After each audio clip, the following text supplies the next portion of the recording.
আসসালামু আলাইকুম এভরিওয়ান। আরও একটা সুন্দর দিনের ব্লগ নিয়ে তোমাদের মাঝে উপস্থিত হলাম। আমার ননাস হচ্ছে একটা মুরগি দিয়ে গেছে আমরা রান্না করে খাওয়ার জন্য।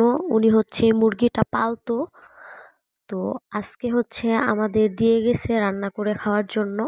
তো এই তো রুবার বাবা এখানে হচ্ছে জবাই দিতেছিল মুরগিটাকে। মুরগিটা হচ্ছে কাউকে পাইতেছিল না, এর জন্য একাই জবাই দিতেছিল। মুরগিটা রাতে নিয়ে আসছিল, তো যেহেতু আমরা মুরগি টুরগি পালি না, রাখার জায়গা নাই, এর জন্য রুবার বাবা বলছিল যে সকালে দিয়ে যেতে। তো সকাল সকালই হচ্ছে নিয়ে আসছে। আর মুরগি না, এটা হচ্ছে মোরগ। এখানে রুবার বাবা আমাকে মুরগিটা পরিষ্কার করে দিতেছিল। এগুলা আমি একদমই করতে পারি না, উনিও পারেন না। উনি হচ্ছে ইউটিউবে দেখে তারপরে হচ্ছে করতেছিল। এমনিতে মুরগি আনলে আমি চামড়াটা বেশিরভাগ হচ্ছে ফেলে দেই। তো এটা যেহেতু পালা মুরগি, দেখলাম যে চামড়াটা অনেক ভারী, তো আমি চাইছিলাম যে চামড়াটা ফেলেই দিতে। আমি এই বাছা টাছা আমার কাছে অনেক ঝামেলা লাগে। তো রুবার বাবা বলতেছিল দাও, আমি সব কিছু করে দিতেছি, তুমি শুধু কাইটা দিও। তো এর জন্য উনি হচ্ছে সব কাজ করে দিছে, এখন শুধু আমি এগুলা কেটে নিলাম। এখন চলে যাব রান্না করতে। কড়াইতে দিয়ে দিলাম তেল, তারপরে এখানে দিয়ে দিলাম পেঁয়াজ কুচি। আর আমি কিন্তু মুরগিটা ভালোভাবে কেটে ক্লিন করে নিছি।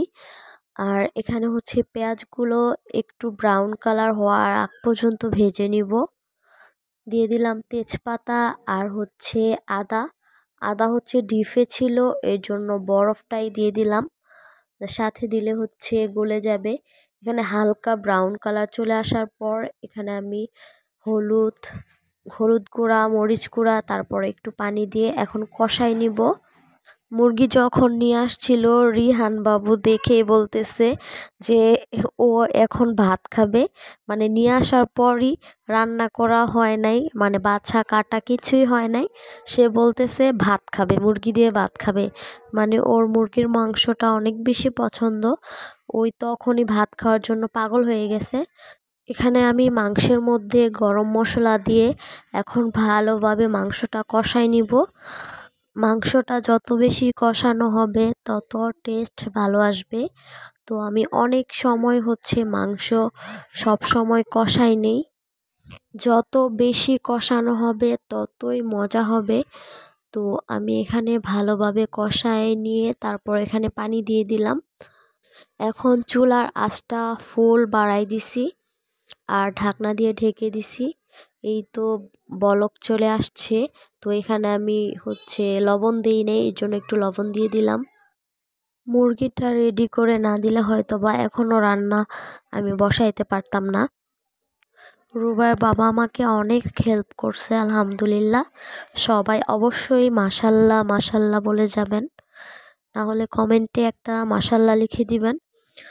এখানে আমার তরকারিটা হয়ে এসেছে, তো চুলা থেকে এখন আমি নামিয়ে নিব, যেহেতু তরকারিটা একদম শুকনা শুকনা হয়ে গেছে। এই তো আমার রান্না কমপ্লিট। তরকারির লুকটা কিন্তু অনেক বেশি সুন্দর আসছে, কিন্তু ক্যামেরাতে কেমন জানি একটা লাগতেছিল। তো এখন আমরা সবাই মিলে খেতে বসে গেলাম। এখন বাজে 12:30। রুবার বাবা বলতেছিল আমার অনেক খিদা লাগছে, এর জন্য সব কিছু হচ্ছে রেডি করে নিলাম, সবাই বসে পড়লাম খাওয়ার জন্য। তো এখানে হচ্ছে প্লেটে ভাত বেড়ে নিলাম, তারপর একটা লেবু নিয়ে নিলাম, কাঁচামরিচ নিয়ে নিলাম। এখন হচ্ছে রুবায়াকে আর রিহানকে খাওয়াই দিব। মাখানোর সময় রিহান বলতেছিল রিহান হাতে ভাত খাবে, আর রুবায়া বলতেছিল আমারে খাওয়াই দাও, এর জন্য হচ্ছে রুবায়াকে খাওয়াই দিতেছিলাম। রিহান হচ্ছে খাবে না আমার হাতে। তো আজকের মতো আল্লাহ হাফেজ।